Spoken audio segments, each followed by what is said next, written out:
Hi hello నమస్తే. ఈరోజు Python day 22లో భాగంగా చెకింగ్ ఓవెల్స్ అండ్ కాన్సోనెంట్స్ అనమాట. ఒక స్ట్రింగ్ లో ఎన్ని ఉన్నాయని.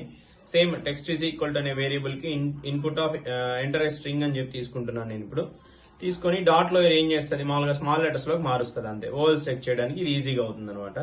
సో నేను ఇప్పుడు దీనికి ప్యారల్ గా ఏం చేస్తాను అంటే ఓవెల్స్ లిస్ట్ తీసుకోవడానికి ట్రై చేస్తాను. నార్మల్ గా ఓవెల్స్ అంటే ఏంటి, ఏఈఐఓయు మనకు తెలిసిందే.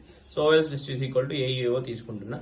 ఓవెల్స్ ఈజ్ ఈక్వల్ టు ఒక empty string, consonants is equal to ఒక ఎం స్ట్రింగ్ తీసుకుంటున్నా. రెండు ఖాళీ లిస్టులు ఎందుకు తీసుకుంటున్నానంటే ఒకటి ఓవెల్స్ కోసం, ఒకటి మరొకటి కాన్సోనెంట్స్ కోసం. నేను ఏం చేస్తున్నా, ఫర్ క్యారిన్ టెక్స్ట్ స్ట్రింగ్ లోని ప్రతి క్యారెక్టర్ ని లూప్ మీద చేస్తున్నాను అనమాట. ఇఫ్ క్యారిన్ ఈజ్ ఆల్ఫా అని ఫంక్షన్ కానీ మ్యాచ్ అయితే, క్యారెక్టర్ లెటర్స్ అయితే మాత్రం ప్రాసెస్ చేస్తుంది, డిజిట్స్ సింబల్స్ తీసుకోదనమాట.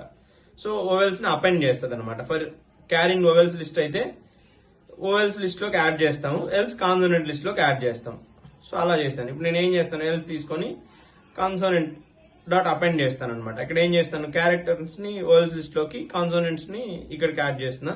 ఇప్పుడు ఏం చేస్తున్నా, సపరేట్ గా ఓవెల్స్ ని కాన్సోనెంట్ ని ప్రింట్ చేసుకుంటున్నా. చివరిగా రెండు లిస్ట్ ప్రింట్ చేస్తాం అనమాట.